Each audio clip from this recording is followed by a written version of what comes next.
बिस्मिल्लाहिर्रहमानिर्रहीम। आज के इस लेक्चर में जो टॉपिक हम डिस्कस करने जा रहे हैं वो है हमारे पास यूनिटरी फॉर्म ऑफ गवर्नमेंट। तो सबसे पहले इसके हम सादा लफ्ज़ों में अगर तारुफ़ की बात करें कि यूनिटरी फॉर्म ऑफ गवर्नमेंट क्या होती है, तो बेसिकली ये एक ऐसा तर्ज़ हुकूमत होता है जिसमें तमाम इख्तियारात एक मरकज़ी हुकूमत के पास होते हैं। एक मरकज़ी हुकूमत होती है और उसी के पास तमाम इख्तियारात होते हैं। फेडरल की तरह इसमें सेंट्रल और रीजनल गवर्नमेंट नहीं होती, सिर्फ़ ओनली एक मरकज़ी जो सेंट्रल गवर्नमेंट होती है और वही तमाम नज़्म व नस्क को चला रही होती है। इसके अगर प्रॉपर तारुफ़ की बात करें तो मेरे पास मौजूद है। It is a form of government in which all government authorities of government visited to a single central government. एक मरकज़ी हुकूमत के पास होते हैं। In it all three branches of government legislature, three branches of government आएगा। Legislative, executive and judiciary are one central body. इसमें कहता है कि जो निज़ाम हुकूमत के तीनों शोबों मुकन्ना, इंतज़ामिया और अदलिया की एक ही मरकज़ी तंजीम होती है। इसमें अलहदा नहीं होती, जिस तरह प्रोवेंशियल की अलहदा हो, सेंट्रल की अलहदा हो, जिस तरह फेडरल में मामला होता है, इसमें नहीं होता। यूनिटरी में सिर्फ क्या होता है, इन तीनों की एक ही तंजीम होती है। और the country is divided into few units for administrative conveniences. लेकिन कुछ इंतज़ामी सहूलियात को देखते हुए मुल्क को डिवाइड कर दिया जाता है और मुल्क को डिवाइड कर दिया जाता है एडमिनिस्ट्रेटिव कन्वेंसेस के इंतज़ामी सहूलियत के लिए। फ्यू यूनिट्स, कुछ यूनिट्स में, कुछ इकाइयों में उसे डिवाइड कर दिया जाता है।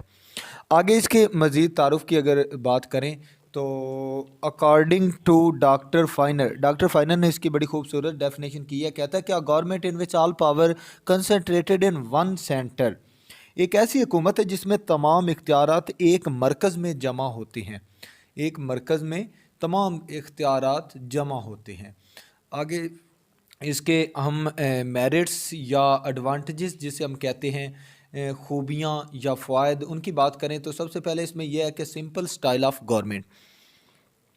Since in this type of government all power is vested in central government, people can easily understand it।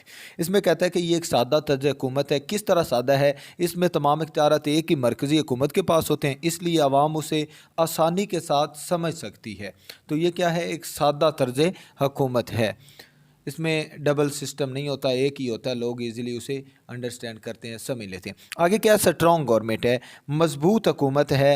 In this unity form of government, no one can challenge the decision of central government as there is no provincial government, no provincial government. और आगे कहता है कि therefore central government bodily formulate coherent policy that bring stability in society. इसमें कहता है कि इस तर्ज हुकूमत में तमाम इख्तियारात एक ही मरकज़ी तंजीम के पास होते हैं। कोई सूबाई हुकूमत ना होने के सबब मरकज़ी हुकूमत के जो फ़ैसले कोई चैलेंज नहीं करता।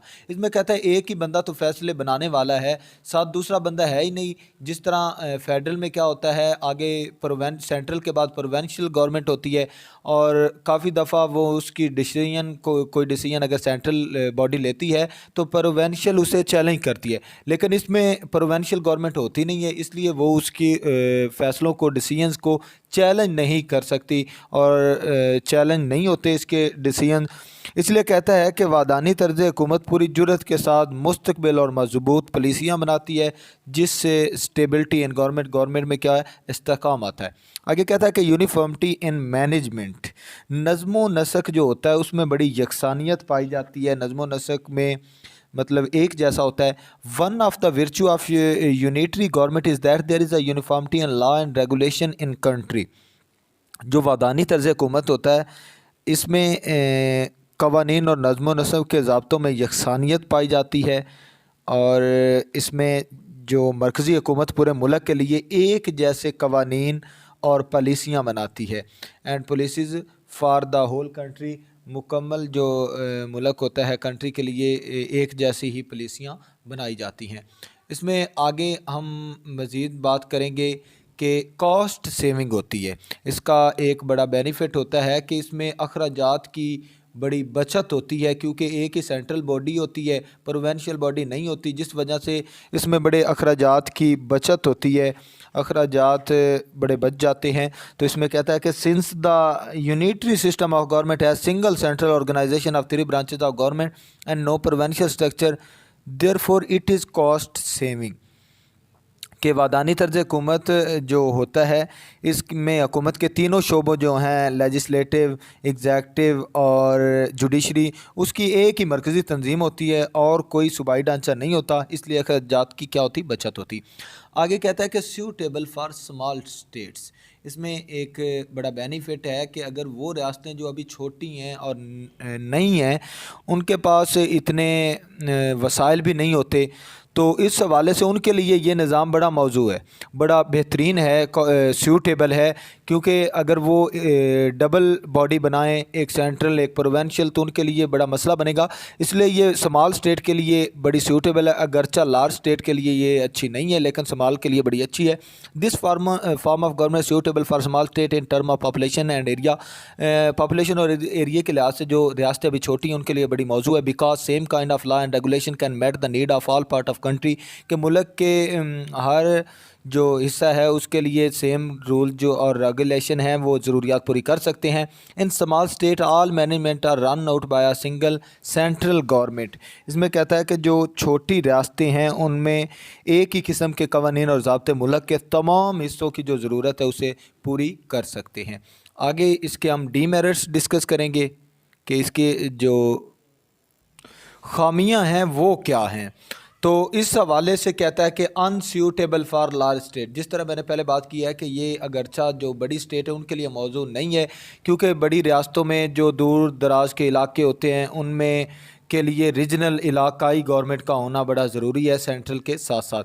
तो इसमें कहता है कि this form of government is not suitable for large countries. In large country government can not manage remote areas properly. इसमें जो दूर दराज के एरियाज़ होते हैं उन्हें प्रॉपरली मैनेज नहीं कर सकती। Therefore these country need central government as well as regional government. उनकी क्या होती है, सेंट्रल के साथ साथ इलाकाई हुकूमत का होना बड़ा ज़रूरी होता है।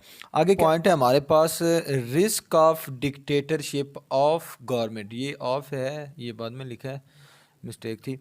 तो गवर्नमेंट कहता है कि हुकूमत की आमरीत का इसमें ख़तरा होता है। ये भी इसकी खामी है कि ख़तरा इसलिए होता है since central government has wide range of power. जो मरकज़ी हुकूमत है उसके पास बड़े वसी पावर होती है। In this form of government some time it conduct become undemocratic. उसका रवैया जो है वो समटाइम बाज़ अनडेमोक्रेटिक बन जाता है, गैर जमहूरी। And it start doing its own will, अपनी मर्ज़ी करना शुरू कर देती है। Such a government look like dictatorship. तो वो जो गवर्नमेंट फिर अपनी मन मर्ज़ी पर लग जाए वो फिर डेमोक्रेटिक नहीं रहती, वो डिक्टेटरशिप। तो कहता है इसमें डिक्टेटरशिप ऑफ गवर्नमेंट का बड़ा ख़तरा होता है। ये भी डीमेरिट्स है, क्योंकि वो सेंट्रल एक ही गवर्नमेंट होती है और वो अपनी मर्ज़ी करने लग पड़ती, क्योंकि उसके पास लामहदूद पावर्स होती हैं, ताकत होती हैं। आगे इसमें जो हमारे पास नेक्स्ट पॉइंट है, इसमें वो कहता है कि इग्नोर लोकल इशू। इसमें मैंने जिस तरह पहले कहा कि जब स्टेट बड़ी होगी तो उसमें जो लोकल इशू होते हैं, मकामी मसाइल की तरफ जो है ना वो तवज्जो नहीं दी जाती, उन्हें बहुत दफ़ा इग्नोर कर दिया जाता है। Due to absence of regional and provincial government the central government does not focus on regional problem. इसमें कहता है कि इलाकाई और सूबाई हुकूमतों के ना होने की वजह से मरकज़ी हुकूमत मुकामी और इलाकाई मसाइल पर ज़्यादा तवज्जो नहीं देती।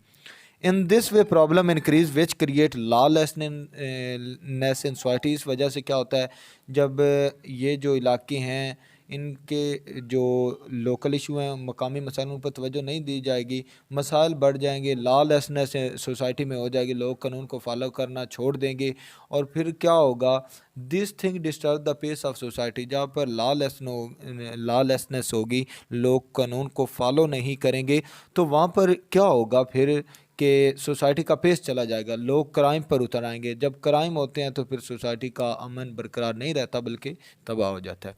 आगे इसमें कहता है लैक ऑफ पॉलिटिकल ट्रेनिंग। जो पॉलिटिकल ट्रेनिंग है, सियासी तौर पर जो तरबियत होती है, सियासी तरबियत, उसकी कमी होती है इस फॉर्म ऑफ जो गवर्नमेंट है इसमें। इसमें कहता है due to lack of provincial and regional political institution, कि इसमें जो होते हैं सूबाई और इलाकाई सियासी इदारे वो नहीं होते हैं। उनके ना होने की वजह से लोगों की मुनासिब जो सियासी तरबियत है वो नहीं हो पाती। Do not get a proper political training, in this way they lose their interest in political affairs. के जब इलाकाई हुकूमत ही नहीं होगी फिर लोग इतना इंटरेस्ट नहीं लेते उस सियासत में, तो फिर उनमें वफाकी हुकूमत के शहरियों जैसा सियासी शऊर भी पैदा नहीं होता और वो इतना इंटरेस्ट भी नहीं लेते। आगे कहता है कि लैक ऑफ प्रोवेंशियल ऑटोनोमी, ये वर्ड है autonomy, lack of provincial autonomy. तो इसमें कहता है कि इसमें एक और वजह है कि सूबाई जो खुद मुख्तारी होती है, सूबों की खुद मुख्तार होना, उसकी भी कमी पाई जाती है। चूँकि प्रोवेंशियल गवर्नमेंट नहीं होती, जब सूबों की एक अपनी गवर्नमेंट नहीं तो फिर वो इस तरह ख़ुद मुख्तार नहीं होते अपने मामलात में। इसलिए कहता है कि इसमें जो लैक होती है प्रोवेंशियल ऑटोनोमी की। In this form of government lack of provincial autonomy which create hatred among provinces and central government. जब कहता है कि इसमें मरकज़ी हुकूमत सूबों को ज़्यादा खुद मुख्तारी नहीं दी जाती, जिसकी वजह से मरकज़ और जो ये हैं इदारे, इनके में हैट्रेड क्रिएट हो जाते हैं, इनमें नफ़रत के जज्बात पैदा हो जाते हैं। आगे जो नेक्स्ट हमने डिस्कस करना है ये है हमारे पास करैक्टरिस्टिक्स। करैक्टरिस्टिक्स से मुराद क्या? करैक्टरिस्टिक्स होता है खसूसियात। जिस तरह पीछे हमने इसके मेरिट्स और डीमेरिट्स पढ़े हैं, इसी तरह खसूसियात हैं। खसूस मेरिट्स क्या होता है? खूबियाँ होती हैं, अच्छाइयाँ होती हैं, फ़वाइद होते हैं। और डीमेरिट्स क्या होते हैं? डीमेरिट्स या डिसएडवांटेजेस के खामियाँ या उसके नुकसानात। तो जो करैक्टरिस्टिक है ये होती हैं खसूसियात। खसूसियात अच्छी भी हो सकती हैं और बुरी भी। तो इसमें हमने जो मेरिट्स प्लस डीमेरिट्स वो पढ़े हैं, वो आप बहुत ही इसमें लिख सकते हैं। अगर आप ये जो पीछे हमने 10 पॉइंट अगर पढ़े हैं ना, 5 उसके और 5 उसके, तो आप दोनों मिलाकर करैक्टरिस्टिक्स में अगर आपसे पूछता तो आप ये 10 के 10 करैक्टरिस्टिक के नीचे लिख सकते हैं। तो आज की हमारी वीडियो ही एंड। अगर वीडियो अच्छी लगे और आगे ये ला के लिए हमें कंक्लूजन ऐड करना होता है। कंक्लूजन ये है कि आपने स्टार्ट से इसे टच देना कि unitary form of government in which one central body होती है जिसके पास विजिटेड ऑल पावर्स, उसके पास पावर्स होती हैं। और आगे इसका हमने एडवांटेजेस और डिसएडवांटेजेस के साथ थोड़ा थोड़ा टच करते हुए फाइनल करना होता है। तो ये इसकी कंक्लूजन है। और करैक्टरिस्टिक भी हो गया हमारा इसी में, और मेरिट्स भी हो गई, डीमेरिट्स भी। अगर हमारी वीडियो अच्छी लगे तो चैनल को सब्सक्राइब करना नहीं भूलना। सब्सक्राइब करने से आपके कोई पैसे ज़ाया नहीं होते, लेकिन वो बंदा जो आपके लिए मेहनत कर रहा है उसकी हौसला अफजाई हो जाती है।